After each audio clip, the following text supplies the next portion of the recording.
Welcome to another awesome, exciting episode of All Consuming Podcast.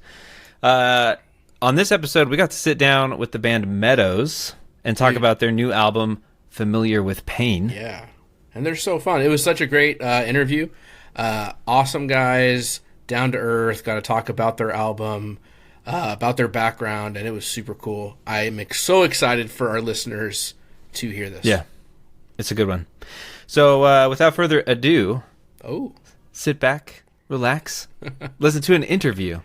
Yes, here it is. My name is Christian. I play the microphone in Meadows, and it's a blast. Yeah, I'm Armando. I play guitar.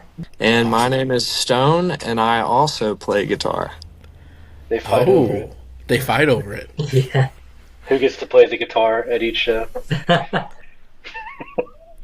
Yeah, you know, I've seen you guys once. I tried to see you 2 times. But Where at? in Spokane, Washington, right here in town. Oh, nice. Wait, so you were at the Spokane show? Yeah, you guys are with The Undertaking. And the ongoing concept. Yep. That was the day after I found out I had a staph infection on that tour. Whoa. Yikes. Yeah, Where it was at? Terrible. So we were in Boise, I think, the night before. And I like woke up that morning with a staph infection in my armpit. What? How that happened? I think it was probably from spending the night in the airport, like, 2 nights prior. But yeah, it was miserable. I had to like call the teledoc and get a prescription. You just show them on the phone, just like your pit? Yeah, I'm like showing them. We're like in the van going down the road, and I'm like, I promise I'm not making this up, but like, I've got to call in. They're like, do you want it sent to Birmingham, Alabama? I'm like, no, I'm in Washington. They're like Washington, got D.C.? a prescription. No, we were in like Washington State. Oh, I know. Everyone confuses the two. Oh, yeah. But... And so, yeah, that was miserable. But We were like at a drive-through Dairy Queen that had one table inside, and Stone had to go pick his medicine up, and we spent like 2 hours there waiting. Just like, we ate our food, and then we had like an hour left of just like, all right, we're gonna hang out for now. Just staring at the workers at the counter as they stare back. Dude. So, but you played that night through your staph infection? oh yeah, that was The good. whole run. I mean, Is it pick hand or is it guitar hand? yeah, it was my right hand. It was in my armpit, so like literally for the rest of the tour, I felt like I was walking around like this, like with one arm out, because like it was just so irritated. It's and your uncomfortable. southernness. Howdy. Yeah. Exactly. He was rooting and tooting, dude. Rootin'. Wow, so that's that's the memory of Spokane. I mean, Spokane, truthfully, there's not much more than staph infections, so I think I think that's about right, dude. And our we had a fill-in drummer with us on that tour, and we stayed with his family that night. She stayed up till 3 a.m. and made us, what was that, tamales? Tamales. Ooh. So good. Incredible tamales. Nice. Yeah, we have good Mexican food up here. There's a lot. So I guess I'll move on to the exciting question. So kind of an icebreaker, just so people can kind of get your guys' background and where you come from. My question is, what was your gateway band into like heavy music? Not necessarily Christian heavy, but like what made you go like, oh my gosh, I want to be in a band and scream in microphone and shred on guitar. Christian, you want to go first? Dude, so it's funny that you say gateway, because they always kind of like position gateway things as like not the thing that's like the hard stuff. Yeah. Yeah. Oh, you went right for the hard stuff. There was no So, gate. well, no. So I'm thinking like, what was the actual gateway? Gotcha. Oh, yeah. Because like up until I heard Metallica and Linkin Park, bro, I was obsessed with Ricky Martin. I was, Dude, who wasn't though? I was truly living La Vida Loca. And, so, Yes. it's funny because like I really, you sent that like in a chat, just like give me a little heads up, and like I thought about it, and I was like, dude, if I had to like chart back, it's really, I think Linkin Park was like the first breakdown I ever heard. Dude. That like the Shut Up When I'm Talking to You. I think that was probably it, dude. Let's go, dude. That's awesome. Yeah. I was raging in my bedroom as a fifth grader and just, loving and hating life all at the same time. So I'd probably say Linkin Park was my gateway into heavy music. That's awesome. I think we just talked about One Step Closer, Linkin Park recently on our episode, because that was one of mine too. In my room, yelling "Shut up" when I'm talking to you, being a little kid, dude. That is awesome. So you guys got to be close to our ages, then, right? I mean, okay. I'm on the good side of 30. Oh, we're right in the middle. We're right in the middle, yeah. Sadly, sorry for you, man. It happens to the best of us. Mine was a true gateway band. Mine was Fall Out Boy. Oh. Yeah. Okay. So I wore the From Under the Cork Tree record out completely. I listened to that hundreds of times. That's awesome. This is interesting, saw them at the Paramount Theater in Seattle, super small, intimate theater, and my wife was a huge Fall Out Boy fan, still kind of is, and we got Pete Wentz's pick. That's awesome. So, yeah, dude, and we still have it somewhere. I don't tell many people about that anymore. But now I guess the whole about this. So now I guess the whole world's gonna know. So I have to, whatever. It's cool. You have to edit that out. That's it. Edit it out. It's worth some money. Armando, what about you, man? Dude, I'm trying to think about it because like Christian was saying, like gateway, like maybe not super heavy, but like leaning into that. But when I was like in middle school, this random person, like an acquaintance of mine, hardly talked to this guy, gave me an iPod. Just out of nowhere, like on the bus one day, it was like, hey, you can just have this. And it had like 1,000 songs on it, but nothing was labeled. It was all like untitled artists. Track 1, and, track 2. Yeah, so I was listening to all these songs for like a year on repeat because I didn't have any way to upload new music. I was like, I don't know how to work this thing. I'm just listening to whatever songs are on here. And like years later, I found out it was like Taking Back Sunday, Under Oath, Disturbed, Korn, and like all these bands. Like I knew all the words to all these songs, and it was years later that I found out what any of it was. Yeah, Untitled track 3. Yeah, that's my jam. I knew the number. I was like, dude, track 127 is my favorite on this iPod. I gotta hit skip. Just give me a second. Yeah. And that's before like the time. I mean, you probably could have searched up maybe like on the computer like lyrics, but that's before the time of like a Shazam or whatever. Like you just had to live in the moment. That's crazy. No idea how I was gonna because I didn't talk to this guy. It was so random. He was like, here you go. Like he went up to the next grade or whatever. I was like, okay, I got this iPod now. I guess I got to pass it down. Wow, that's cool. So that's awesome. Those gateways, I think they do like. How did you guys get into like more of the hardcore type scene? Because we have those gateway bands. Then what turns you? What takes you from the gateway to the hardcore stuff? Literally, or are you still not there? It's just Christian that's screaming. Everyone else is like.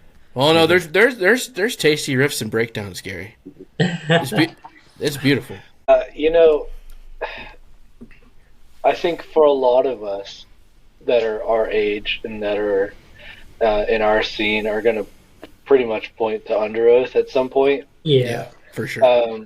And like, I think Under Oath was like I had a buddy who had an older brother that showed him. But, like, for me, like, when I really dove off the deep end was, like, and I tell this to anybody, like, I always kind of, like, hate telling people I'm in a band. Like, I'm like, oh, I hate telling I'm in a band. They're like, oh, what kind of music is it? I'm like, never mind. You're not going to care, first of all. Second of all, hardcore, melodic hardcore, you start going down that rabbit hole, and it's like, they're like, oh, like, Metallica? I'm like, yep. Dude, that's it. Like Skillet. Like Skillet. Yeah, that's probably the one you get a lot. And it's so funny because I feel like we just kind of rabbit hole a bunch in like where do we actually like talk to people about it and fit in on all that stuff. And I think it's like it's kind of an inherited thing, but like I I went to like my first show, and like, I always tell people like, dude, you just got to see it live. Like, you got to see it live, and it'll change you. Like there's an energy in the room that is like palpable, and going to shows like Smoothie Joe's and like really, dude, I didn't know the difference between like big bands and local bands. That was my thing. Yeah. Wow. So I saw a band and I was like, dude, Fix Till Tuesday is the biggest thing. Like I'm getting autographs. I'm trying to talk to these dudes, and like they took the time and like really poured into me, and like it made a difference in my life. So yeah, I would say like a lot of those like local bands playing at Smoothie Joe's back in the day really got me in. And so I mean that's like All In, Fix Till Tuesday. They're now I Am Terrified. I know. Gate City back in the day. I mean, then it like I got in a band, and it just the spark just really never died from there. So that's when it started for me. Smoothie Joe's, is that a Birmingham spot? Dude, it was literally a parking lot of a smoothie shop. No way. Christian, Like I know saw that the Blood Comes Cleansing in a parking lot when I was like 14. Were they a chain? Were they Huh? a chain, or was that just in Trustful? It was just here. Yeah. Dude, that's crazy. I would like walk through the woods to get there through like my neighborhood. And like it was one of those like you never cared who played, you just went because it was a show. And then you found out the bands like in real time, and like you just moshed your little heart out, and, got bloodied up, and then went home and told your mom how excited you were. Armando, is Under Oath yours too? Going to Smoothie Joe's? Well, I never went to Smoothie Joe's. That was more of a Christian thing. That was Christian. Yeah. But Under Oath definitely was like the first like heavy band that I was like, I see what this is about. Like I'm obsessed with this. Like, but it was before I had even started thinking about playing guitar or anything. So I was just like into music. And then I got invited to a local church nearby, and they had shows like every single week. And I kind of got plugged into the community, and I was like, this is what it's all about. There's like people here that care about each other, and started seeing, like Christian was saying, like you didn't care if it was a local band or a big band, like it just all meshed together. It is the best. That's cool. Before Under Oath, mine was 1,000 Foot Crutch. Oh, Yeah, dude. Hey, Rockfist, put it up, right? Yeah, dude. So 1,000 Foot Crutch, and then our bass player Brandon and myself, we actually played in like a post-rock instrumental band in high school, but the only local shows were like heavy shows. And so like I like started getting into local hardcore bands, just from playing these shows with other bands. And then you see all these folks wearing band t-shirts, and you're like, what is this band? And that's how I found out about Have Heart and like actual classic hardcore and stuff like that. So Actual. yeah. Not 1,000 Foot Crutch. It checks out, but yeah. It checks out. Hey, Yeah, dude, Have Heart is awesome. 10-year-old me thought TFK was the hardest band ever. Yeah. Phenomenon came out, and I was like, what even is music? Like, Yeah. this is it. I love when people like always liken us back to like, oh, so like Striper. And I'm like, Dude. Whoa. where have you been? It's the only Christian rock band they know. It's been 40 A lot has years. happened. There's Striper, then Meadows, if that's the progression. That's the connection, yeah. If that's the leap you're taking, then sure. So, Hey, Armando, I toured with him. Go ahead. I was just saying, I toured with Striper. Come on. Dude, Yeah, that'd be a sick show. I'd go see Striper if you guys toured with them. I would go see Striper if we toured with them. So, Armando, I'm supposed to ask you, Okay. why didn't you guys stick with being a deathcore band Oh, yeah, we heard this. Oh, dude. back in the day? Man, it just... So, like, when I started playing in high school, I was, like, super obsessed with deathcore and just, like, writing blast beat guitar riffs, like, no breaks. Just Too much with Blood Comes Cleansing? Yeah, I was obsessed with Blood Comes Cleansing and, like, Oceano and, like, In the Midst of Lions and... Oh, yeah. Dude, it was just like, I mean, I had a bunch of riffs, but then like whenever I ended up meeting Stone, I played with a bunch of different guitarists over the time, and nothing really like stuck. And then Stone and I started playing. I was like, hey, I have some of these other songs that were like some of the first Meadows songs, and it just ended up clicking, and the Deathcore band was out. You know, as quick as it did not bring it back, baby. So Meadows is a mix of post rock and deathcore. Yeah. So what you hear is a meeting in the middle. Okay. Oh, what could have been. Imagine that.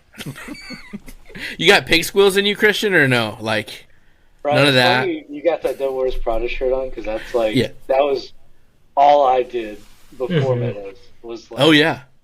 that style was like, and when I say that style, I'm talking like Plagues at the latest.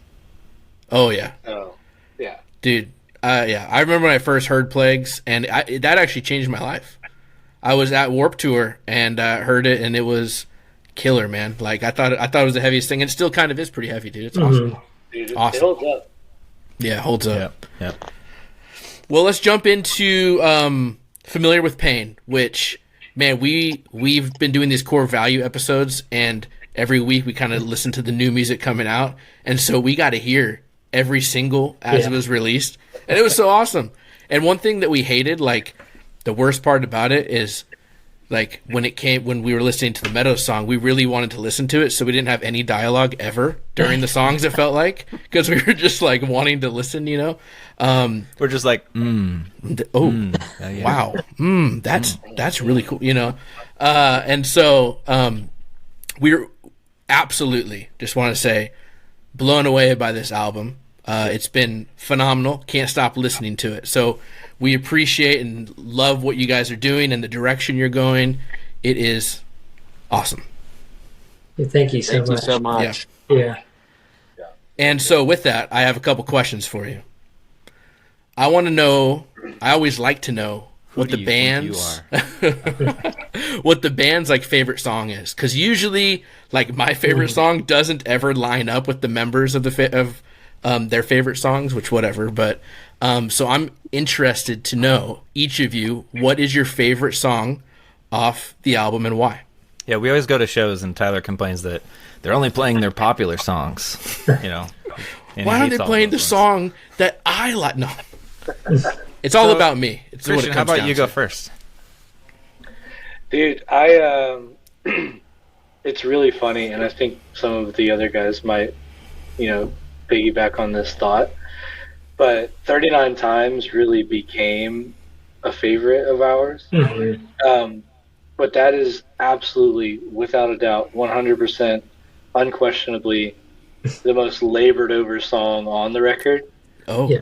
And like our drummer Evan made a really funny comment about it. Like when we finally started like driving on, like, all right, this is the actual direction. He's like, this is the 39th time we've written this song. Like It's just we too were accurate. we were at such a crossroads on, like, there's probably 4 different B-sides that sound completely different from what it became. really? And like I had a lot that I wanted to do lyrically, and like it's the penultimate song. It's the representation, like, within the story that, like, is the finisher on the album, like, thematically, and like it just carries that weight. And like when you really are trying to like take an approach of what we're wanting the album to do beyond music, like within people, is like, man, and it's like that kind of stuff like sat with me and like just kind of turned me over at night several times, and it was really, really great to see it come to fruition. So 39 Times, I think, is like definitely it for me. I mean, before that it was What Is Truth, but when it finally happened, I mean, it happened as we were recording it also. Our producer really pushed the button and was like, hey, we need this song by this date, and that date is next Thursday. So and we were like, oh man, I don't know. And like that kind of pressure that was just applied to it really birthed something that like I'm super proud of and love. So. Who do you have reading on the end of that song? I'll let Armando take that one, and then he can answer as well. Sweet. Yeah, so we were, we kind of demoed that song out up until, the end of it musically. And I was like, every day when I was driving back and forth, like to and from work, I'd be listening to the demo, and it ended. And as the song started to end, I was like, just thinking about the scripture that we had been discussing about it. And I pulled into the parking lot at work, and I started reading that scripture as the song ended. And I called Christian, and I was like, dude, we got to add this in. And I think I know the perfect person that can read this.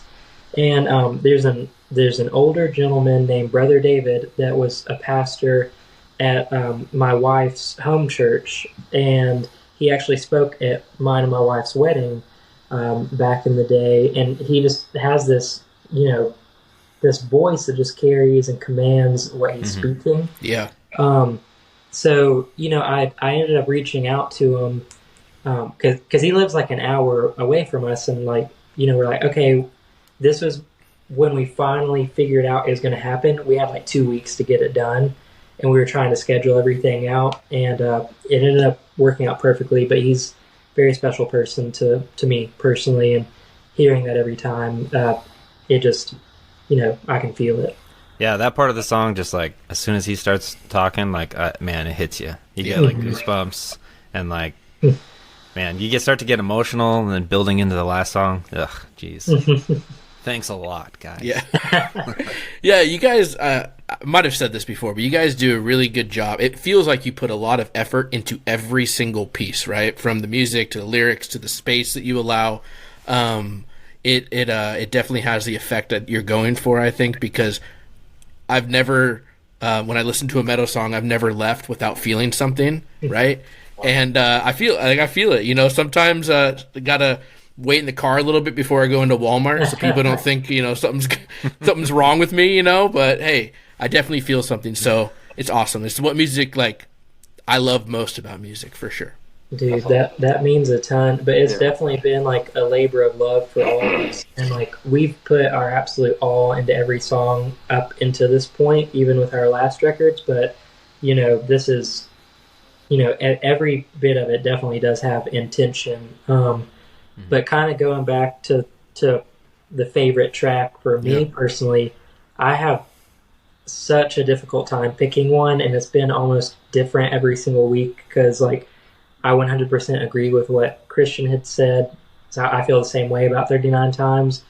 But I've been feeling really connected to Heavy Eyes recently, just because like every time I listen to it, like the ending of it feels so personable, and like the prayer of like Jesus lyrically, and like the way it meshes with the music, just from like a listening perspective. Because I know we put so much time and thoughts and ideas into all this, and then it's out, and we can finally sit back and just listen to it and like receive it back on that side. So it's been really cool.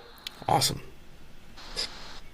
So I've got two. I've got a favorite to play and a favorite to listen to. Oh, love it. Love it. So my favorite to play is Life and Death by The Sword. It's just like a ripper front to back. Yeah. Just got that like classic hardcore feel. And then my favorite to listen to is Old Friend New Leaf. I just like the like front to back, it's high energy, upbeat. So that's my answer. Awesome. Those are all absolute awesome songs. Gary, what's your favorite? Oh, I got to pick one. You got to do it too. I'm curious. I have a lot. I mean, it's hard to pick a favorite right now, but probably Fury for the Taking. Cool. I just like the whole like Jesus showing up at the church and being like, "What's happening in this church?" You can really, I don't know, it just portrays the anger and the rage really well. Like you can just feel it. Tyler, what's your favorite? Since you're asking everybody. Kudzu Guilt's awesome. I did tell Tyler that it's kudzu. Well, I know, but like I could hear. Are you saying Anyways, kudzu? dude. So, hey, Gary, what the deuce, man? You said you weren't going to embarrass me on here, man. Dude, what the deuce? What the deuce? No, he. I absolutely love it, and I had to look up what it was, and yeah, it's kudzu. Obviously, no one would say kudzu, Gary. Yeah. But I'd look up what it was. Like we don't have in the Northwest. It's not a thing, and so it was kind of cool connecting. I thought it was cool how you connected that, and like absolute musically, just a ripper. I love when you guys have your breakdowns, and I think there's some awesome breakdowns, group shouts. Man, I just go for that too. So awesome song. Yeah, my wife's from Georgia, so we go there, and they have her grandparents have a ton of kudzu all over. Yeah. And so once I was grabbing my leg and I'm like wrapped up, I'm like, what is happening? This isn't grass. It'll get you. Yeah. Just wait until you get the kudzu bugs. They're like Yeah. they're like grayish, greenish, brownish, blackish ladybugs that are classified as stink bugs, and the birds won't eat them. So they are, swarms, dude. There was one year a couple years ago, and like they're attracted to like the like white colored like painting like stuff and like siding and like garage doors and such. And I'm talking like thousands. It looked like a ramp of bugs that you could like roll up. That doesn't sound pleasant at all. The things you trade instead of snow. I just don't. I don't get the South. I don't. Yeah. Yeah, you're not the first person that like had no clue what kudzu was, and I kind of thought about that as I was writing it. Like, it's kind of a regional thing, but like, I personally am like in the camp of like I'm packing so much in here that like I hope people want to ask what that is and do a bit of research. I can embarrass myself. Like, I was listening to the album for the first time driving day before Easter. So album came out on Good Friday, and driving to my wife's house, her family, about an hour and a half drive, 2 hour drive, and the song came on, and it was so the song's like, it kind of relates to like Peter denying God 3 times, right? And so I'm like, oh, when the rooster crowed, is the kudzu a kind of chicken? Yeah. Like what kind of rooster is that? Like, trying to figure that out, and my wife's like, are you serious? So, I was dumb too, Tyler. Like, we're just Northwesters, man. We don't have any of that stuff. I love that, dude. Plants die in the winter. There's nothing here in the winter at all. Yeah. That's cool. So thematically, with Familiar with Pain, what made you guys? Well, first of all, thematically, like, what is it, and then what made you guys want to write that, and all of those things? Dude, so it's one of those where like we kind of have talked back and forth about like how much do we give away, how much do we leave to the theater of the mind on like let them investigate. I don't know. I feel like kind of going rogue, and like for people that care to like dive deep, like, and people that want to listen, because like I don't know. I keep thinking back to like my favorite records, and like, man, I wish I just like actually knew, and like if there's a podcast somewhere where they just like actually said it all out, like outright, wouldn't that be great? Yeah. I think like ultimately art is not yours once you give it away. For sure. It's not mine anymore once you have it, and like you're determining what kudzu represents within kudzu. It's a rooster. Yeah. We wrote it. It was really a point of we strive to be a bridge between like firm believers and non-believers, and like we want to live in that space and have an authentic and approachable faith. And ultimately it was like how much of what we're doing and writing and putting out is like too hard to understand in some capacity. And like I don't remember who I was talking with. I'm sure it was Armando, I'm sure it was Stone, I'm sure it was everybody at one point. But it was just like, what if, like, it's funny because I remember listening to Rocking Around the Christmas Tree. This is so funny how it connects. Whoa. Christmas. Rocking Around the already. Christmas Tree, right? That song is the same song that we've been listening to for the past 20 years plus. Yeah. Like, music can outlive us in a lot of ways if we do it right. And I was like, I just had that epiphany on like, dude, what if like this is the last thing we ever get to do? Not that we're saying it is, but like, God forbid, you know? You heard it here. They're done. But just like, we want to have something that's like, hey, this is the gospel. This points to Jesus. This is where we're trying to write ultimately. And it was also like, how do we hold the hand of someone that like is far from the Lord, that is, you know, has been hurt by the church, that has been burned in a lot of different capacities by people claiming Christ. Like, how do we present Christ to them in a way that's approachable? And ultimately, it was like, all right, familiar with pain. You know, our pastor, because we, you know, a lot of us go to the same church at this point too. You know, talking about that verse in Isaiah, and like the line "familiar with pain" like really stood out on like Jesus. Like, understands who we are, understands where we're at, understands the trials that we go through, and you know what he faces far beyond what we're gonna face. And you know, then like you sprinkle in, like I've said this on the previous, you know, interviews with other people on like, I love film and cinema, and like I'm a huge Star Wars nerd. It's like world building is like a big thing for me, and like thinking about like, you know, watching Passion of the Christ with the guys at the lake house, you know, one weekend when we were doing like a writing retreat, trying to like gear up for this next record, because a lot of it was music first, lyrics later. Let the music inspire the lyrics. Like, what is this telling me? What is the Lord speaking to me like through these, like through this sound? What does that sound like? And then we kind of flipped it, like, hey, this is what I want to do. Like, let's tell the gospel in an approachable manner, and you know, let's start with Palm Sunday and end with the flogging of Christ, and like, let's pick out the themes of each piece between the 2 points. Let's tell it chronologically, because I want to be a great storyteller with my songwriting. And what does this sound like? And that's where the songwriting really took root on the album. I like really challenged Stone and Armando and the guys, like, okay, so Fury for the Taking, like, it's the next part after Jesus rides in on the donkey. Like, what does this sound like? What is the theme of this piece of the story? The theme, you know, okay, prosperity gospel. Like, we'll kind of narrow it down to like a tiny bit.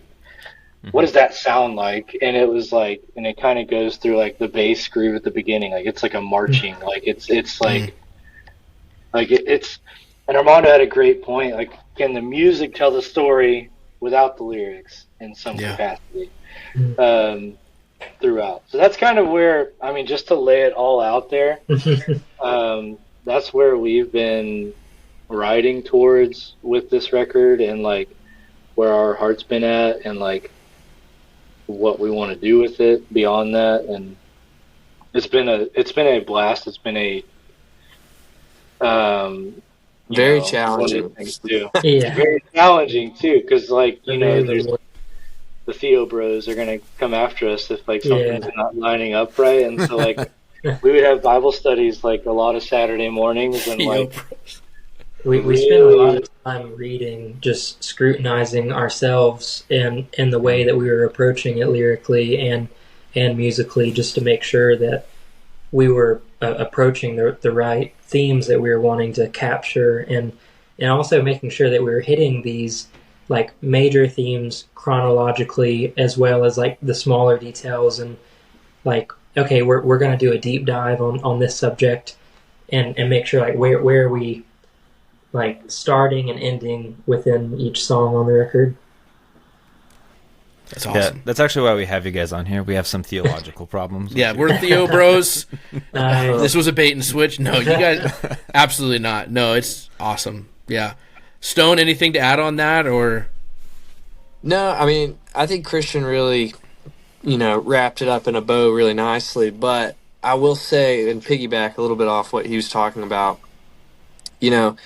Christian would come to practice. We kind of had a shared document that like listed out the tracks and what we were working on, the emotion of the song, the story of that song, and I remember particularly on Barabbas. So like when you listen to the record, a lot of like the heavier riffs come from me, and a lot of like the melodies come from Armando. That's kind of like how we write, and so.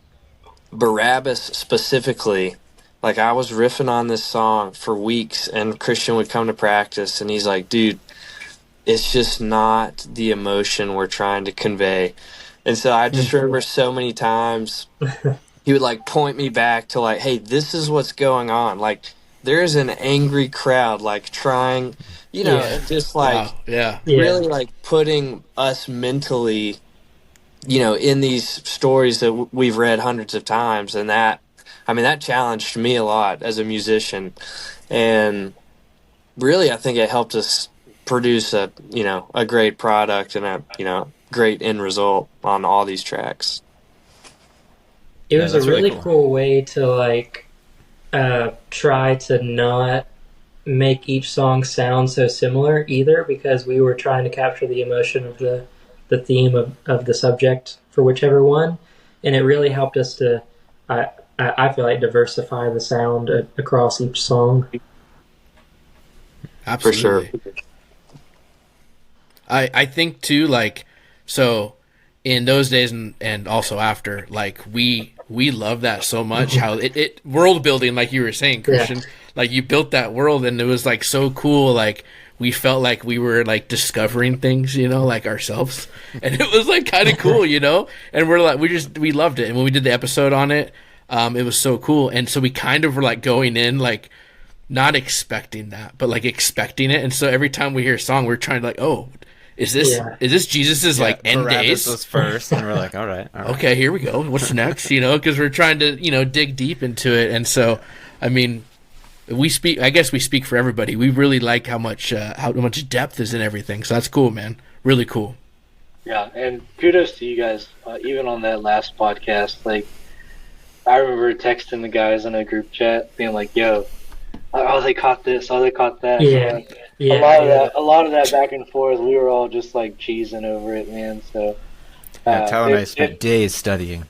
Dude, because like, especially when we were doing In Those Days and also after, Christian and I were actually living together at that time, and we would stay up so late at nights, like just binge watching Avatar: The Last Airbender and eating cereal, and we would just, or like playing Smash Brothers or whatever it was, and we'd be like, dude, what if we did this, and like no one's gonna catch this, no one's gonna do this or that, but those are the good conversations. Yeah, we actually had a lot of positive feedback on that episode too, just because people, they listen to Meadows, maybe it comes up on their playlist or whatever, it's whatever song, the Dove or whatever, and they don't really put it all into its big picture, and then they hear it and they're like, whoa, like that was so cool. And so it was really cool to do something like that. We felt like we were helping out our listeners and enjoy it too. So it was pretty cool. That's awesome, dude. So I have a question. So the last song on the album is not like any other song. Yeah. And in fact, I would love for it to be like on Air One and K-Love and whatever those other Christian radio stuff. But I love it because like my problem with those kind of stations is usually the songs are very watered down lyrics, or they're just, super vague. It's barely Christian. But like this is a worship song that I would love, like for my church to do. And they say no because it's 6 minutes long. But what inspired like this, clean Christian's not singing, I assume? Or is he? Who's singing? That is you? Christian, yeah. See, we were talking about this. Okay, that's exciting. So yeah, maybe we just want to know and the who guest sing- vocal Yeah, and all that. Yeah. let us know about it. Stone, you want to take that one? Yeah, so my wife is singing on the track with Christian. In this song, so back in 2020, my dad was diagnosed with stage 4 lung cancer. And so, he never smoked or done anything like that. So it was like really out of the blue, shook my whole family, And, my dad's a believer, my mom and dad both. And so it was kind of like the first time as a believer. So often you tell people, I'm praying for you or whatever you're going through, or like, just trust the Lord. And, this is the first time for me personally that I had to like stand on God's word and what he says and, step out in faith and believe it. And so during that time, my wife and I wrote this song just to like encourage my parents. And so, I played it for the guys, had like a little demo of it. And a couple years later, my dad was cancer free. He beat it. He's still cancer free today. A lot of prayer, a lot of treatment, things like that. But, and so we had like this celebration. My wife and I sang the song, and I remember walking up to Christian and Armando, and they were like, "Hey, we've got to put this on the record." Like it just, Wow. kind of encapsulates, who God is to us, and just explains the the many names that he has for different seasons that we go through. And so we kind of put our spin on it, made it like a full band instead of just me playing acoustic. And yeah, that's kind of where that came from. Holy awesome. cow. What an awesome story, man. Mm-hmm. Wow. Praise God for that, and that your dad's cancer free. That's just amazing. Yeah, that's right. Wow. What he Christian didn't mention is sings? what he didn't mention is that Armando and I had tears absolutely just streaming down our face. When we came Gotta to put that on the album. Yeah. Oh we my were gosh. looking over like, we didn't have to say it. We just looked over and like nodded our head. Yeah. So you guys were there when you two sung it first? So we had that celebration event for when he was cancer free, and after it had been a year of being cancer free, and I was playing electric with Stone and some other people for that song, and it was just such a tangible feeling of like, man, this is a powerful song. And after we had been discussing like for the next like year or so figuring the record out, we just felt like that was the capstone of the record, because we had been talking about the idea of writing a worship song for the closing anyways, and went back to this and we're like, we couldn't write a better song if we tried to. Yeah. For this, and it's like what Jesus experienced as being a man of sorrow, acquainted with grief and familiar with pain, going through all that we've discussed throughout the record. He's strong, and that was like the big takeaway of it. Our God is strong because he's endured all of this for us, and just felt like the perfect closer. Wow. Yeah. That's a super awesome song, and it's a awesome story. Thank you. Love it. And Christian has clean vocals too. Yeah. Dude, That's cool. it's funny because we all play in the worship band at our church too. Yeah. Oh, really? I sing, and it's just funny because like the people that know me from that are like, I can't believe this is you in Meadows. You're in a And band? the people that are like hearing me in Meadows are like, I can't believe this is you singing and leading worship at church. And I'm like, why does it have to be one or the other? Right. And then my mom's like, why do you gotta scream? And I'm right, like, so wow, you- it's not that I'm choosing to. It's just like what the song is calling for, what I'm writing. Like this is what happens is what happens, and I've always said, like even from like our Likewise and Accretion days, like I'm gonna pack as much passion into the song as I can, and how that comes out is how it comes out, whether it's screaming or singing or spoken word or whatever it is. You know, just trying to pack the passion in. That's it. You guys need to do a acoustic EP. Like, pick your 5 heaviest songs.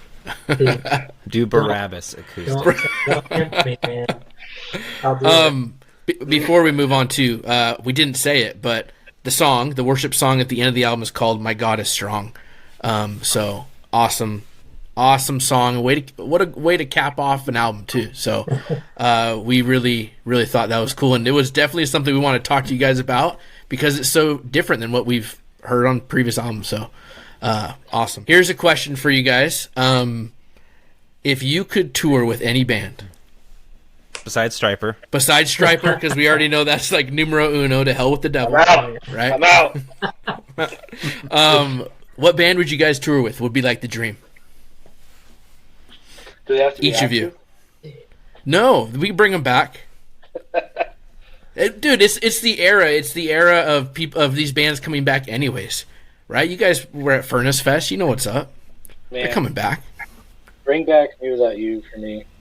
And Okay. yes, let me revel in the fact that, like, if you want to understand, like, when I decided I wanted to be a songwriter, it was Brother Sister. That was when I decided, like, dude, I want to write lyrics. Like, Aaron Weiss, like, changed my life. So I definitely feel some of that influence, like The Flood. I kind of feel that at the beginning of The Flood, like it feels a little Me Without You. Like, I think I even said that. Like, that's awesome. Cool. Yeah. So Me Without You, bring them back, and Meadows tours with them. Dude, that'd be so sick. So I'm sick. out. I dive in. That's it. You know? Nothing else to do. Okay, so we're building this list. It's going to be Me Without You, and then Armando. Who else? Dude, I feel like, Stone, I feel like you have to go first because I feel like I'm going to say the one that you're going to say. Maybe. So I want to like tell a quick story. So all the time, and Armando can vouch for this. So we work together. So I see Armando in each Church week more and than work? the rest of the guys. Yeah. So church, man. work, and band practice. So I see Armando Dang. quite a bit. But Yeah. Armando and I, when we're in the office, we go in twice a week. There's like a walking track, like a health center at work, and so we'll go walk like once a day and just talk and hang out. And so I'll always every now and then just ask him, "Hey man, if Under Oath called us today and was like, hey, we're doing this 2-month-long tour," I was like, "Would you quit your job?" And we're always like, just talk about what that would look like. Yeah. But Under Oath, writing on the walls, like if we were touring on a record like that would be amazing. But so like the band that I'd like to tour with, they're not like a super huge band, but I just love their music and their message, and that's Advent. I think they're just straight rippers, and I think they're sick. So that's my answer. Super underrated. That's a great call. Yeah. All right, Armando. Dude, I'm really torn between like two. Like I really want to say like Have Heart, but also Defeater. Like either of them would be incredible. All right, so we've got Me Without You, Under Oath. Wait, and Advent, Have Heart, and Defeater, and then Meadows. Dude, Come on. It's that. Make it happen. You just built Meadows with all those bands. Yeah. make it happen. The Dude, Meadows starter kit right there. That's awesome. That's awesome. It's cool that Have Heart is a big influence because I mean that Boston hardcore scene's so awesome. Like I loved all the music that was coming out of that. Oh boy, we got to talk about Boston hardcore. Dude, I'm all about it. Any hardcore, dude, I'm all about it. Any hardcore. Any hardcore. I saw. Okay, this is also sort of weird, but Christian, I think you guys were on the Kingdom Core podcast, and you were wearing a Turnstile sweatshirt, and that's when I knew I liked you. Yeah. That's when I knew I liked you. I was like, he's wearing a Turnstile sweatshirt. I remember that. Tyler's like, hey, I specifically Meadows is said awesome. Yeah. What song do you like? I don't know. He's wearing a Turnstile shirt. That doesn't matter. I don't care about any of the songs. He's wearing a Turnstile sweatshirt. We're friends. So, yeah. So, guys, thanks for joining us. It was a lot of fun. I hope our listeners got more curious if they haven't listened to the album, and if they did listen and they know what we're talking about, that they're like, dude. Oh yeah, Yeah. this is good stuff. What are some ways that people can support Meadows? Stream the record. Just Okay. stream it Yes. every day. Stream it while you sleep. Yeah. Let's sell out the vinyls. Let's do that. That would be. You see Gary's wall. Do you see at the top up there? Dude. Oh, I did not even That's the notice previous that. one. ooh, a little Easter egg for you guys. That's awesome. I love it, dude. Yeah. So we do on our Discord, we have the Last FM, and so it's kind of a competition right now. The Meadows like crown. Whoever has the most listens gets a crown, Nice. and it's pretty high. I think I'm third, Gary's second, and I forget who's first, but it's I'm first. No, you're not. Look it up right now, Then Look at someone that right now. stole. dude. I'm looking it up right now. I'm looking it up right Right. now. So if you Because- don't know, Last FM, right? It's like this service that tracks your plays on like Spotify and Apple and whatever, and it just connects to that. And so it's actually used to make those crazy like pictures of like all the album on there, So like, what have I listened to this year? And here's like a 10 by 10 grid of every album. That's mostly what people use it for. But Dang it, Gary! Yes, you are number one. Thank you. Gary, 826 plays. All right. Come on. There you go. So yeah, it's a little competition between us. I got a little Nice. bit to go, but yeah, Yes. cool guys. Well, we really appreciate you guys coming on. If you haven't already, check out Meadows on social media. Stream the heck out of their new song, or their new album. Excuse me. It's awesome. Thanks for coming on, guys. It's been a pleasure for sure. Thanks. Dude, Thanks for y'all. having you us. guys. Man, that interview was so awesome. I feel like we could talk to those guys forever. It's just like Yeah, they were super easy to talk to. Yeah. Afterwards, we like stayed on for a while and talked about like Avatar: The Last Airbender, and We stuff should like have that. put that. We should have put that for Patreon. We should have recorded it and been Yeah, like yeah. Meadows, the outtake, Yeah, we or should've. something. But yeah, no, super awesome. I'm so excited for what they're going to continue to do. This new album is just stellar, and so Yeah. I think like the best thing we can do, like they said, stream it. Go buy their Yeah. vinyl, buy their merch. Go see support them live, Yes, go especially see if them you live by them. We live nowhere near them, so it's kind of live. hard. But yeah, so support those guys. Like follow their Instagram and their Facebook, and comment on every post they make. Like, and tell all your friends about this album. Yeah, yes. That's the way to do it. Word of mouth. And if you like us, dude, you can support us in a lot of ways too. Buy us a cup of coffee, become a patron on Patreon. We love all of our patrons and just grateful that they basically make this happen to where we can buy the software and be caffeinated and talk to Yeah. bands like Meadows. Who would have even thought we'd be interviewing bands and building relationships? It's just awesome. Yep. So thank you, listeners. Go support Meadows. See ya. Thank you for listening.